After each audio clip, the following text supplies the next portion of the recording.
You're watching the OBR streaming network. This is a brand new edition of Things I Think I Know About the Cleveland Browns with the always fantastic Quincy Carrier. Follow him on Twitter at Quen_C. What's going on, Q? Just another day of work in the office, right? Yeah. Browns made some signings yesterday. That was a splash of excitement. We continue to wait for the old quarterbacks that still can probably provide you a decent year of starting, I guess. And then we also await the draft, right? Coming up in about a month here. So we're in the middle of the pro day cycle as well. So a lot, but it's a lot and nothing at the same time, ain't it, Brad?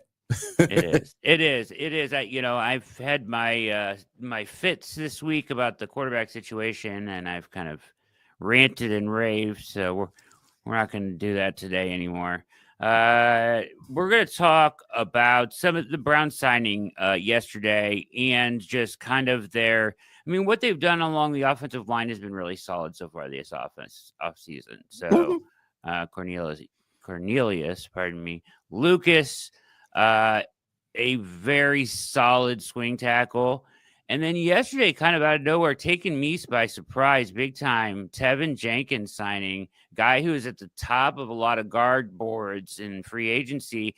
We haven't seen the numbers on it, except we know it's 1 year deal, as you pointed out to me. My immediate thought went to Teller. Mm-hmm. Like, does this mean... Because he has the similar contract to Conklin, similar to Bitonio. They restructured Conklin's already, but he has that no guaranteed money left in his deal. Same about a money. Like, I don't know what is it, like 14 or 12, something like that. If you cut Teller, you would save a lot of money next year, right? Yeah. But not a ton. I think you would actually lose some money. He'd incur some dead cap here. I saw this come across, and I remember talking about it a week or two ago when I was doing my best available left. And, I brought up that they could go guard, and maybe if they're planning to move on from Bitonio, or maybe if they see these guys tackle the guard potentially, but I thought it was very unrealistic that it happened, given that they've already pretty much thoroughly addressed this line, and Joe Bitonio did not retire. This feels like a signing that would make 100% sense. If Joe Bitonio had retired, plays left guard, it's 1 year deal. You allow your rookie to sit there, but Joe didn't retire. So Joe's going to be here. So now we're sitting here wondering, well, what does this mean, right? Feels like there's an odd man out. Here's the thing about Teven Jenkins, right? And it's hard with offensive linemen because you don't have something you can just pull up and be like, oh, damn, this guy's good. Look at this stat, right? You got to watch him. Teven Jenkins has been a pretty damn good guard. He was going to start somewhere in the NFL. I've seen people talk about this as a depth signing. It's not a depth signing, right? This guy could start for Seattle right now at guard. Cincinnati was begging this guy to come in and start for a year at guard. It's a 1 year deal, so it's not like there was a medical red flag that popped up that wasn't there. I mean, all of his deals would probably be 1 or 1+2s. So you got to ask yourself, okay, why would Teven Jenkins sign here, right? And that's kind of the thought process I'm going through right now, trying to figure out what the plan is here. Is it to trade Bitonio? Is it to trade Teller? I don't think that's the case. The more I think about it, I think that's my initial thought. But it wouldn't really make sense for the Browns to trade Teller, given that Teller was the best returning offensive lineman they had. He's an absolute fit for the wide zone system they seem to want to be going back to. If you want to replace somebody, either be center or tackle. Right. Those are the two vulnerable positions on this offensive line. And even with Teller, if you cut him today, you're still going to incur some dead cap, as we talked about earlier. So it makes me think, okay, well, why would Teven sign here then, right? If there's not a spot at guard for him, he could have walked on to two teams. One of these teams has Joe Burrow and Jamar Chase, right? Yeah, absolutely. And been a starting guard. If you want to be a left guard, that's where you go. Maybe they don't have a ton of money to offer you, but you have a good year there. Everybody's going to see you play. You're going to get big money next year. So what might be the motivator? Well, if you're Teven, you came into the league as a tackle, right? Oklahoma State, 2nd round pick, 39th pick of the draft to be a tackle in the NFL. He was seen as the most, I think Brett Coleman did a video about him, right? The most violent tackle prospect in that year's draft. This is a real deal tackle prospect. Because of injuries and things that happened to the Chicago Bears over time, he had to play guard most of his career. He only got 150 snaps his rookie year before he got injured at the left tackle position, right? So did not get a real opportunity to play left tackle in his NFL career. For those you don't know, 150 snaps, like what, 2 games, right? Like, yeah, just a little over, about right around there. Yeah, Yep. slightly over 2 games, right? So really didn't get a real shot to play left tackle. 2 games in your rookie year. He moved the guard, right, out of necessity, then had to move the left guard out of necessity. And he might be thinking, hey, I've already played on the left side for the last 2 years. So now the transition isn't going from right to left, right, which we've seen be a problem. That's not the problem. He can go right, he can go left. He has the ambidextrous ability. The question is, can you go from guard to tackle? Well, he was a tackle all but 2 years in his football playing career. Yeah. So he might think to himself, hey, this is an opportunity. DeJuan Jones is coming back from injury. They're not super excited about him playing tackle at the weight that he is, right? I have a chance to step in here, be the starting tackle for the Cleveland Browns, prove to the rest of the league that I can play tackle. And then when I'm 28 years old next year in free agency, I can get $20-30 million over 4 years. Well, for a year, for 4 years, kind of similar to what we saw Dan Moore get, right? Because of your Teven Jenkins, you're thinking, I'm a better tackle than Dan Moore, right? Yeah. I can get that 22 million. So I think this was a bet on myself decision from Teven Jenkins. Again, this is my speculation. I'm laying all my cards out on the table. Why I'm speculating here. I'm not saying this is sourced or anything, but to me, it makes sense that way. If you look at it from Teven's perspective, right? From the Browns' perspective, it makes a ton of sense too. Like if once you start thinking of him as a tackle, all of a sudden now it makes a lot of sense. Well, yeah, DeJuan, his future's questionable. We don't really want to rely on Jack, so you want DeJuan to be this extra piece. You got a veteran swing tackle too that you can plug in for if you're worried about the injuries. And this was a high quality veteran swing tackle that you got, right?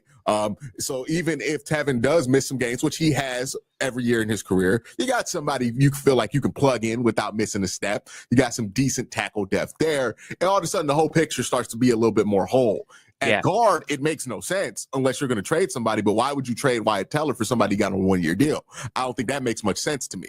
So that's where I'm leaning. This is going. Maybe the plans could change after the draft. Like if Marcus and Bo falls to like the 3rd or 4th round, and they get to take him on a huge discount, that might change what they want to do. But I think that's the motivation behind both sides of this Teven Jenkins deal. If we're just looking at it for like, what are the motivations that we can see? There might be stuff that we don't see that was motivating this deal, right? We don't know what the numbers are or anything like that, but you know, I'm just trying to do my best detective work, right? Me and Brad trying to do our Sherlock and Watson impression right here, not that Watson, but to figure out what's going on. You got that right. That's very intriguing, and it makes a ton of sense. And really, if you think about it, if they were able to pitch him this idea, he's in his late 20s still, so he can still do this, and move back out, prove that he can play tackle, and then go get it that, you know, he slots his pay up so much more by being a tackle. Really be a genius pitch to him to think, if you think about it, right? Like here's a guy that can go play start anywhere or not multiple places, right? Viewed it as a starting level, high level guard under 30. Under 30. What, you know, my immediate thought was why they got to be moving somebody or they're you know what, I don't know what they're doing here. Is Teller on the move? Because even if they take the dead cap hit, you are passing on paying the what you owe him this year, right? The cash, the 12 to 14 million cash. So, by kicking him out to tackle, that would be genius. He could totally level up his pay scale, and it would give him the opportunity to do that. And he would give, you know, DeJuan some time to recover and work his way back into it. Now, my question would be this for you, follow up on this, because I think this is really a smart idea, and for you to kind of sniff this out. But what would your plans be with DeJuan Jones moving forward? You're just going to let him play swing a little bit this year? Give me 1 second. My headphones just disconnected. You're good. The humidity, I'm telling you. Yeah, it's the humidity playing havoc on the electronics Right. here. But yeah, so That should DeJuan Jones, then, the thought is he could be. I don't know if long term they want to move him back to the right side. Mhm. Ultimately, he needs to become a better run blocker is the biggest thing with him. What? So, what do you plan? Your future plans for DeJuan Jones? Yeah, so I think this could be a flexible plan here with DeWan. So with DeWan, you know that you need insurance on both of these tackle positions, right? Yeah, Because you're going to be rolling out week one a tackle who is not strong on staying healthy on the left side and on the right side of the football field, right? Like that's just where you're at. But you can have Dewan backing up one position, whether it be left or right. You can have Cornelius backing up the other position. We know he can play both sides, right? yeah, And you have the insurance against injury for both of these players that I think is necessary, given that you're going to go in with good guys who could play, potentially, but guys who have injury history. So there will be opportunities to play for Dewan because somebody's going to have to step in at some point, right? Between Teven Oh, no and doubt. Jack, somebody's going to get hurt.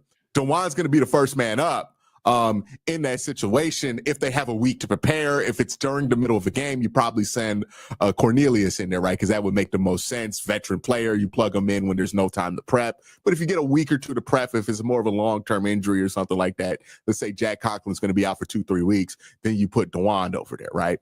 And history tells us you're probably going to be in a situation where you do that. It allows Dewan to come back on his own time from this injury, right? The part of the problem he had is he tried to come back too fast from the injury he had a couple of years ago. So you want to give him all the time in the world, not to feel like he's rushed, because if you need him to play left tackle this year, he's going to be rushed to have to play left tackle. For sure. And you don't want to draft somebody at that spot because then, if your plan really is Dewan's our future at left tackle, you don't want to have him feel like he needs to rush back because he's threatened for his spot, right? Yep.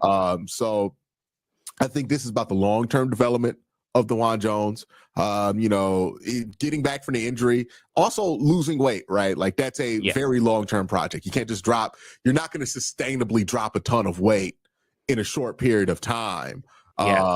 In any way that doesn't like guarantee that you don't balloon back up. Anybody who's had experience trying to lose weight understands that, right? Like you gotta, it's gotta be things over your habits over a long period of time that do that.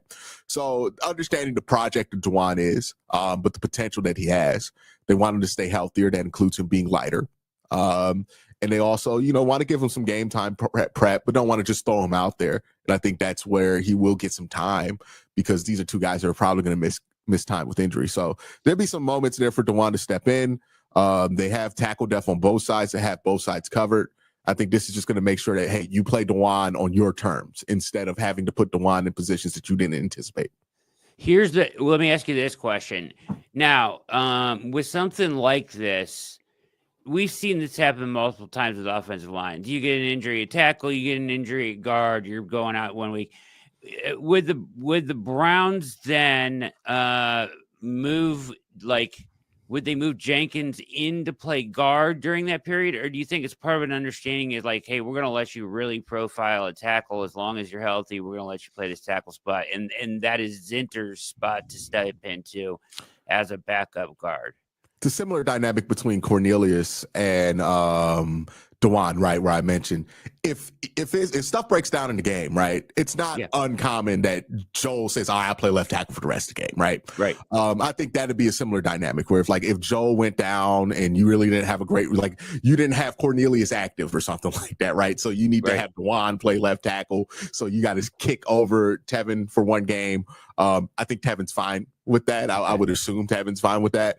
But if we're saying, hey, Joel's out for 3-4 weeks, then it's going to be Zach Zinter, right? And then you would have to prepare him to play and then put him there. So I think there's some flexibility there in game. I think the understanding, though, is as long as I'm healthy, I'm going to play left tackle, if that is the dynamic that they did agree to. Yes, absolutely. I think this is a great idea. I hadn't even thought of this. We were talking about that he had played tackle before, so it's a really smart way to look at this because you kind of look at it in a strange way when you see the signing and you're like, wow, it's a really good signing. Where's he going to fit in, right? Or who's on their way out? So this makes more sense if you're going to keep Teller, which I would like to see them keep him. The other thing there is, and I said this right away, I think we'll know more when we see the money on the deal. Like, did they pay? You know what I mean? Like, what did they pay for him for 1 year might indicate something to us as well. Yeah, absolutely. Right. It's going to be interesting how this breaks out.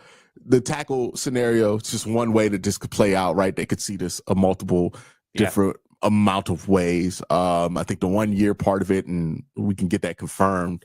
But the 1 year part of it is interesting, right? Because like, do you trade away Wyatt for 1 year, even though you're not even going to save money in the 1 year that you traded Wyatt Teller, especially before the draft? I think there is a chance, and this might be a possibility, that they decide, let's say things go wrong, or Wyatt's not playing well, or let's say things go wrong, right?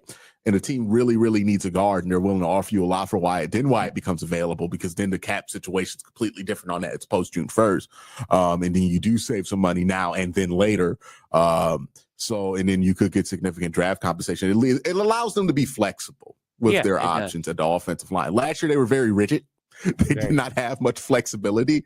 And now with Teven Jenkins, it allows you a bit of flexibility here with what you want to do in the draft. Now you're not in a position where, let's say Jahad Campbell's there at 32, right? Or Emeka Ibuka, or, Matthew Golden, or Elik Ayaman, or like whatever wide receiver you love is there at 32, but Josh Connolly's there.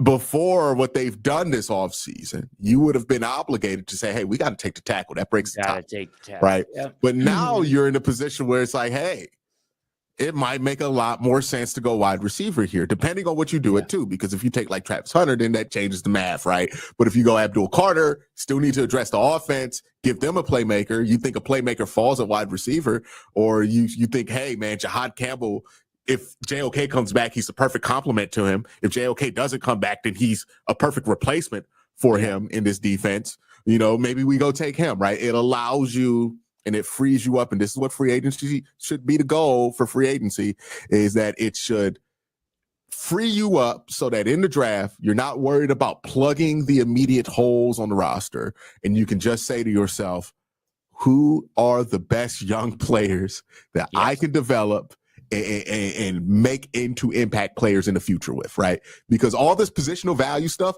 doesn't matter if the player's bad, right? How young the guy is doesn't matter if he can't play in the league, right? Hey, Anthony Schwartz played the right position and he was young. Didn't matter though. Didn't fix a single damn thing, right? And I think we sometimes fall into this hole of like, oh, if we draft this position, we fix it. If you are drafting a chance to fix it, right? Yeah. And really, what you should focus on if you're want your team to get better, in my opinion, is drafting good players, right? Yeah. And then you try to fix holes with proven talent, proven commodities in free agency or trades.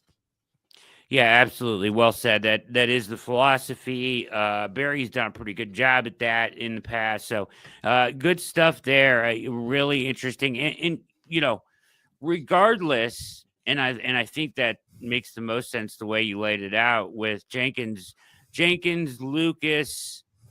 Both signings make you feel much better about their ability to adapt on offensive line as they go into the regular season. You know what I mean? Or even just plan.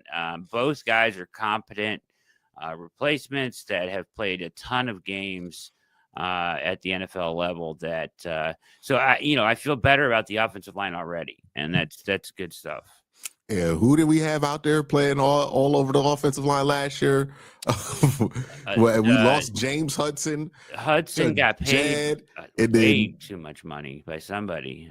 Donovan Jackson went down. Oh, not Donovan Jackson. DeJuan Jones went down, and then we were out there playing.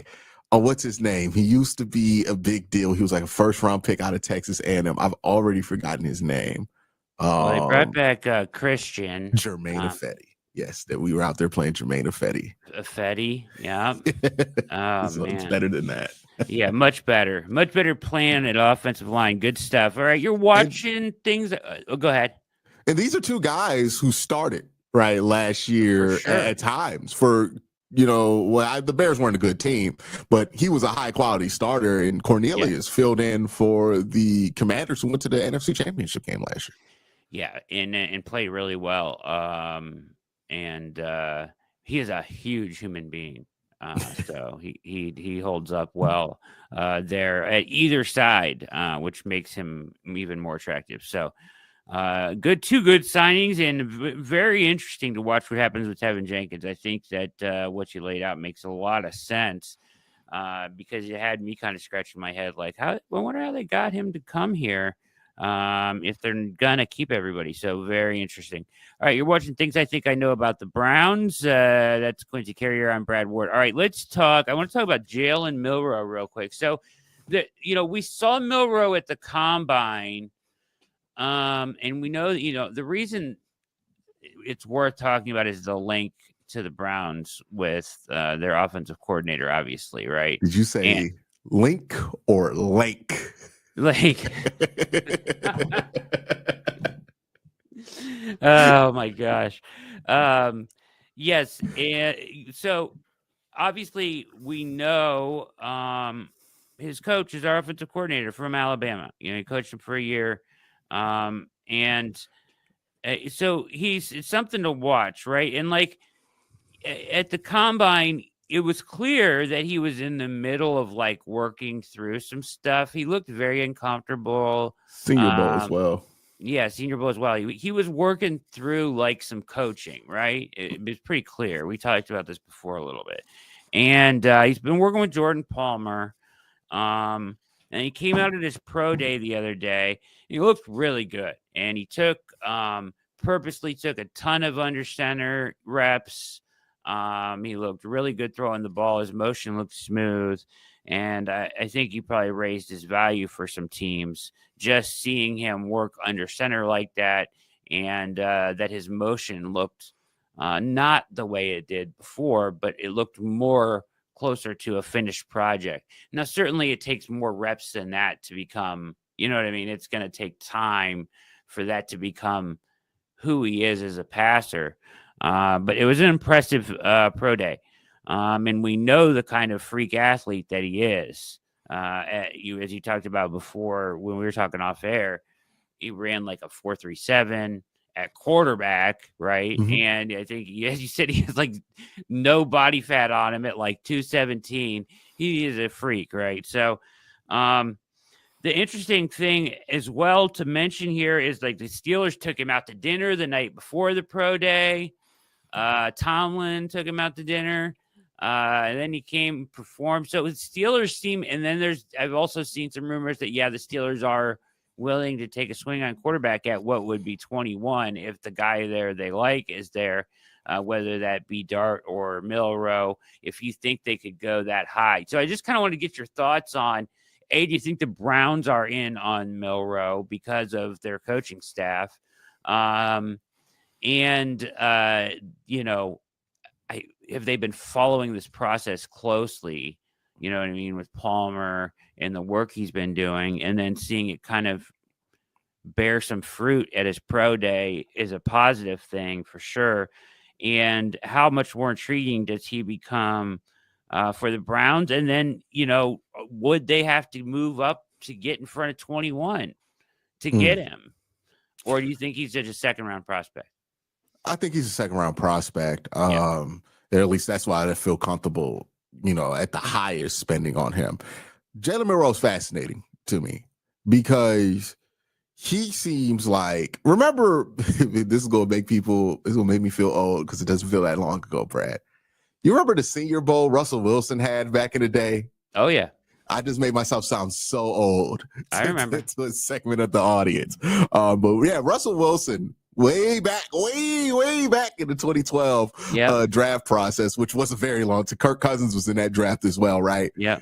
I remember after the Senior Bowl hearing, oh man, Russell Wilson, he's just the best. Like, people loved his personality. It's ironic now because Russell Wilson's kind of seen as this arbitrage that nobody wants to deal with. But back in 2012, fresh out of college, everybody loved the Russell Wilson, the interviews that they were in. I think he was like 23, 24. So he was a grown ass man at that point compared to like the rest of the kids he was coming out with.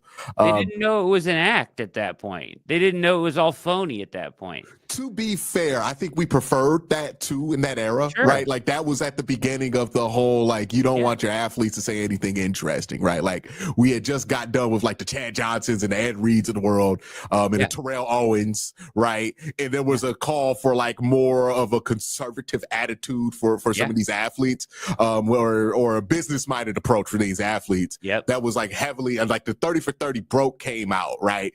That people understand how much that changed stuff, right? Because that's when all the financial stuff happened and people tell you protect the bag, all this stuff that's like you don't even think about being there now. That wasn't really there in like 2010, right? In the way that it is now. And the money's gotten bigger, right? But at 2012, that's right when that transition happened. Everybody was in front office like, oh, this guy's corporate. We like this guy right now. It's starting to be a backlash because we've lived through 10 years of really boring athletes. And we kind of want something more fun back again. For sure. So he was at the right point of that pendulum swing, and people loved him and everything else like that. I wonder, like, if Milroe kind of gets the opposite end of that, because he's a really professional guy. This is a guy who has a master's degree in business, right? Like, he understands how to work a meeting, all this stuff. Also, a master's degree in this is his third year in college football. He's a redshirt sophomore. He's a redshirt junior, right? So 4 years in college, has a master's degree. This guy's work ethic is insane. Like, I know people joke about, oh, college athletes, this and that. Most college athletes don't leave with a degree. He left with a master's degree in 4 years. This dude works super hard. The whole thing about the hand size measurement, right? Like that increasing from under 9 to well above the threshold. Crazy. In order to do that, for those of you who don't know, you have to go through, it's basically workouts that you do that are specifically focused on your hand, because the way they measure it is it goes from thumb to index, right? So you're basically widening that area with stretching and all this stuff. That's a very intensive process. He was able to do that so well, right, that he got to where he is. I mean, his body, right? Like, it's a demonstration of that work ethic that he has. This dude, how many dudes you know just in college, Brad? Like, you just go to college, can get a master's degree in 4 years and look like Jalen Milroe. Like, they don't even gotta play football. Like, that's so hard to do, right? Like, this guy's doing like 4 or 5 jobs in college. Very hard worker. Now, you might be asking me, why does that matter, Quincy? He plays football. Like, it's great that he works hard, but everybody's supposed to work hard. Well, this guy's going to have to work really, really hard to be good in the NFL, because he's going to have to change a lot, right? And if you want somebody to do the Josh Allen type leap, well, I need somebody to demonstrate that they're willing to put in the Josh Allen type work, the Drew Brees type work, the Tom Brady type work. This dude, like, I think him and Shedeur Sanders probably the two guys who probably spend the most time training of all of these quarterbacks, and it shows. Like, Shedeur Sanders is just like a textbook. Like, you can tell he's been coached since he's 14 and he's done all that extra stuff, right? Jalen Milroe, sometimes I felt like he got overcoached at Alabama, and this is a dude who had so many offensive coordinators, right? So he's getting told to do one thing his freshman year. Bill O'Brien comes in, tells him to do another thing, tells him, I don't even see you as a quarterback, right? Then you get Tommy Rees come in there. He commits to you at quarterback, even though you had to battle it out with a bunch of other guys. You finally get your own year, but now it's Kalen DeBoer, right? Like, 4 different all offensive coordinators. This guy's working really hard, and you can just see it on the field, the indecisiveness that pops up. That's one concern I have with Jalen, right? He's such a hard worker. He's so willing to put in the work. Has he put in so much work with so many different offenses that he can't get things straight when it comes to making those surefire, quick decisions, right? Is that, are we always going to see that with him? Is that something that he can shake off in the NFL? You know, if this were just about pure work ethic, I would bet on the kid, because I believe in this dude. Like, you get that sense when you just see how hard this guy works. So you just want to bet on this guy. The problem is, person. He's the person. But the tape can be so erratic, right? Like, the comp for him that a lot of people want to throw out is Jalen Hurts. Jalen Hurts, significantly better quarterback in college than Jalen Milroe. Jalen Hurts can make his layups. The issue with Jalen is that he just couldn't throw the ball downfield very well. We still see that in the NFL and why he needs those 2 wide receivers to have an explosive pass game. But Jalen can hit those layups, right? Jalen can stay ahead of the sticks. He's a really good game manager. He was more polished. Yeah. Jalen's not a good game manager. Like, I think you can throw this quarterback class into 2 piles. Good game managers, not so good game managers, right? Yeah. Cam Ward, Jalen Milroe are in that pile of like guys that don't manage the game pretty well, that don't manage the game well, right? Shador does a decent job of it. Best game manager in this class is like a Will Howard, right? And then Jackson Dart, I would put him in the other pile where I don't think he manages the game super well or super efficiently. So with Milroe, that's a big question there of like, hey, can you hit your layups? Because with Cam Ward, he doesn't manage the game well because he chooses not to, right? Which is a different thing that I'm not willing to deal with. But Jalen Milroe, it's not that he doesn't choose to, it's that he just doesn't sometimes make the throws that would make his life easier on second down because he's not consistent with his feet or because he's overthinking it or he's hesitating to pull a trigger there, right? He's taking sacks. That's what makes him get in these bad situations, get behind the sticks or something like that. So, you know, if there is a can you fix it guy in this draft, it's Jalen Milroe. Yeah. I think a real conversation needs to be had about how high his floor is and how high his ceiling is, because I do think that his ceiling is not as high as people make it out to be. I think people act like this dude could be the best quarterback in football. I don't think that's the case. I think he'd be what Colin Kaepernick was, right? Which was like good enough to get to a Super Bowl, an impact player, maybe a shorter peak, right? But some of the same pitfalls Jalen Milroe has, you can see in Colin Kaepernick. Remember how Colin just threw lasers 100% of the time, right? That has his downfall. You need to throw a changeup in the NFL every once in a while, right? He does not have a changeup to his game. Everything they like, you watch him at the combine, some of those passes were dropped because he was just throwing missiles, right? Like really high spin. It's a similar thing with DTR where like DTR just puts too much on it all the time. That's the thing that Jalen Milroe has, right? I think the question with Jalen is how much time do you have to dedicate to it, right? How many resources do you have to dedicate? How patient are you willing to be?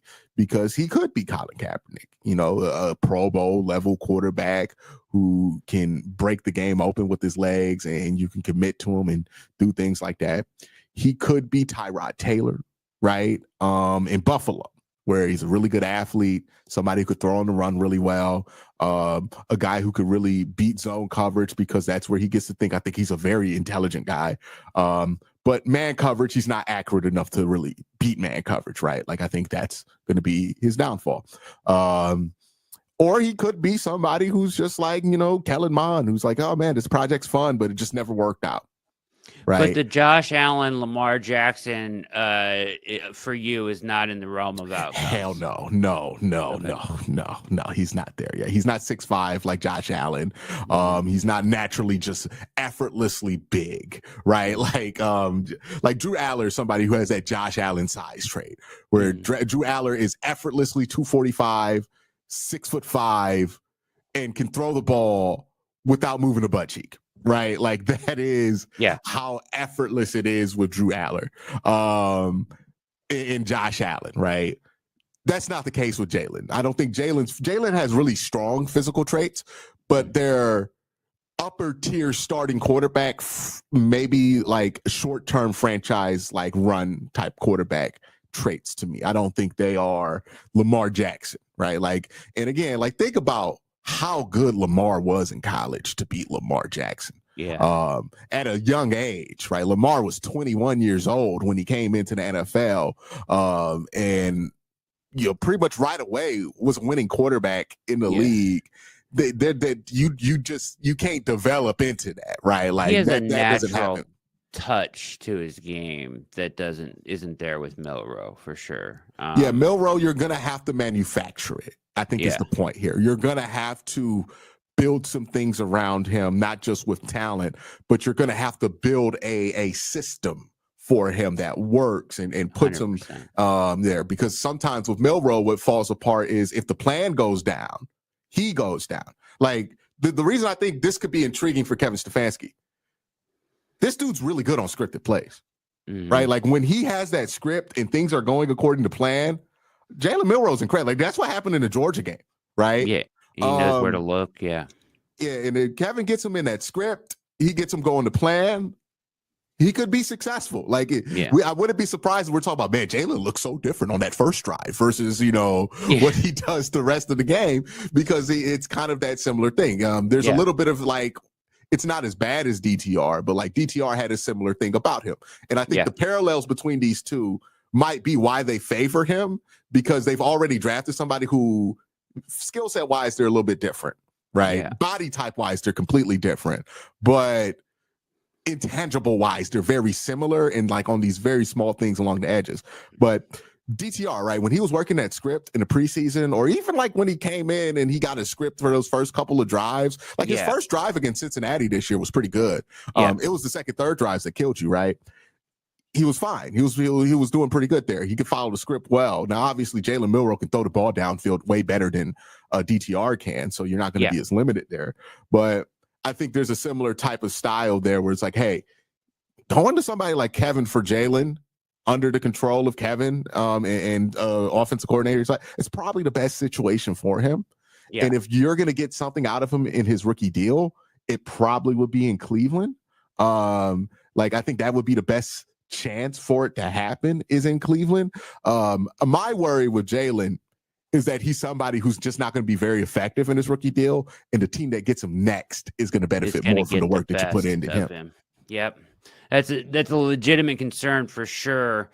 It's just intriguing with the Tommy Rees stuff. And the Steelers' interest is intriguing too. So I thought it was worth bringing that up because, as you pointed out, I totally agree with you. Like if I had to bet on him, the person, I would bet on him finding a way to find some level of success, right? Just because of the hard work, the kid that he is, he's a good leader, he's proven all that stuff. And it's just about kind of, getting better at playing the position and throwing and at the next level. And it's going to require some coaching and a lot of work, but that seems to not be an issue with him. So, I do think he could be better than like Jalen Hurts, don't you? I think I don't want to put that on him. Or you think that's about where he could be, his ceiling? Because I don't think his game, like, I understand why people go to Jalen Hurts, but I don't think it's going to look the same for Jalen Milroe if it works as it does for Jalen Hurts. If you get what I'm saying. Yeah. They're not because they're similar because they're both big bodies. They're both about 6'1", 6'2", and they both can run really, really well. But I think Jalen Hurts is a lot different in how he gets that success going versus Jalen Milroe. I think Jalen Milroe, you're going to rely on some explosive plays with him because he can rip it downfield more often, and his best throws are downfield throws. The issue with Jalen is that you're probably going to see a lot of 3-and-outs with Milroe than you would with like Jalen Hurts, because he's going to miss some layups, right? Like there's going to be times where he misses layups because he's just not very good at them, right? Or intermediate throws, right? I think it's just going to have to look different for him than it does with Jalen Hurts. So I don't know if better than Jalen Hurts is there, but I think you can have him be in a similar tier to where Jalen Hurts is for maybe a year or two, or at least like a tier that you can reasonably think if you have enough around him, you can get to a conference championship game with. But that's the high end, best case scenario stuff. That's not like what's the most likely with him, right? Yeah. And I think the difference between Jalen Milroe and Jalen Hurts is Jalen Hurts had a fairly good chance to be what Jalen Hurts is today, especially in Philadelphia. I don't think the chance that Jalen Milroe gets to where Jalen Hurts is as likely as it was for Jalen Hurts when he came out the draft, if that makes sense. Sure. Let's finish with this question then, just to put you on the spot real quick. All right. Say in the first round of the draft, Shador and Cam Ward come off the board. You are the Browns at 33. And you are committed to taking a quarterback there. Let's say you have to take a quarterback there. Who are you taking? At 33? Yeah, the top two options are gone. Shador, Cam are gone. So you got Dart, you've got Howard, you've got all the names. Shuck, you've got If I gotta take somebody at 33, Yeah. I'm gonna want the upside there, right? Yeah.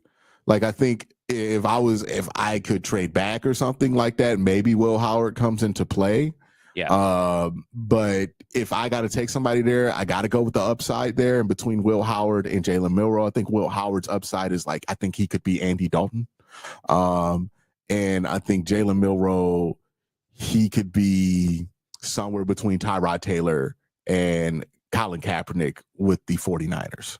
So given that, I would have to go Jalen Milroe there, even though I don't think it's likely that Jalen becomes a starter as Will. But I think in our situation, there's a better chance than normal of that being able to work because I think he's a locker room fit, scheme fit. You got a coach in there. And if Tommy Reese is like, especially if Tommy Reese is saying, no, this guy, just go draft this guy. If your offensive coordinator has buy-in, then I think that makes you feel a lot better about taking him at 33 as well. 100%. Take the Browns out of it now. Is he QB3 for you? Yeah, he's there's Shador, who I think I do like a little bit more than Cam Ward, just for and then there's Cam, who I understand why people are excited about, but like I just have some flaws with this game that I can't personally get over, right? Like it might just be a flaw with me, right? But enough people think he's good to where I'm not going to rank him like super low, right? Yeah. So, yeah, I get the ick when I watch Cam Ward play, but maybe that's just me, right? You know, it happened with me with other guys before, and we'll see what happens with Cam Ward. So I get the ick with Cam Ward, but he's number 2. Number 3, it's really a toss-up between where you're selecting, right? If you're at 33, you kind of have to go Milroe because you need to get the upside there. If we're talking about somewhere after like pick 50, okay, then like I think Will Howard would be the better selection there, right? So it's kind of a tie between those for QB3 for me. I like Will Howard. I like Jalen Milroe. I'm not a huge fan of Jackson Dart or Tyler Shuck, who's like 25. At this been played one full season of college football. I'm just not there yet with these guys in the back end here, but I think both these guys have the potential to be starters. I think the distinction is that Jalen Milroe has a chance to give you what you would expect first round level success from a quarterback, where I think Will Howard likely going to be a very strong backup to a low level starter in the NFL, which, I mean, both would be preferable to where we're at right now. We're about to start Kenny Pickett if we do nothing with this quarterback room, but we will, right? It's a long time between now and September. I think it really does matter where you are position wise, and also, you know, there are some things I can't project here, right? Is Tommy Reese in there actually like really going to bat for Jalen Milroe? Yeah, like because if he is, then like that automatically raises him because I'm like, hey, this dude spent real time with Jalen Milroe, real insight with him, and he really thinks there's something he can do there. Then, you know, that's better for me than like trying to project whether Will Howard can do it. So, okay, cool. We'll take, you know, that you hired Tommy, you promoted him. He's been in this building for 2 years now. Well, on his second year. So, you know, if he's pounding the table telling you that he thinks this guy could be something in the NFL and that we need to bet on this guy and that he's not that far away. And then, you know, what happened to him last year was more about changing offenses continuously. Okay, you know, cool. Let's do it. Right. But, you know, if we're in there and Tommy Reese is like, I can understand why people would like him. It's like, oh, all right, then we're going to take Will Howard. Right? Yeah. Or somebody else like that. You know, so I think that part matters way more than like even the evaluations you could get on all 22. Right. 100%. It really depends on how Tommy Reese is shaking. I think when it comes to what the Browns do at 33, I think Tommy Reese is going to play a huge role in that because the thumbs up, thumbs like Batista, right? With evolution, the thumbs up, thumbs down, right? Like what we gonna get from Tommy Reese here? Exactly, right. So we'll see. All right, very good stuff as always. Quincy Carrier, follow him on Twitter at Quinn_C, killing it here tonight on things I think I know about the Cleveland Browns. Keep it locked to you. We are all week here for Quincy. My name is Brad. Have a wonderful evening.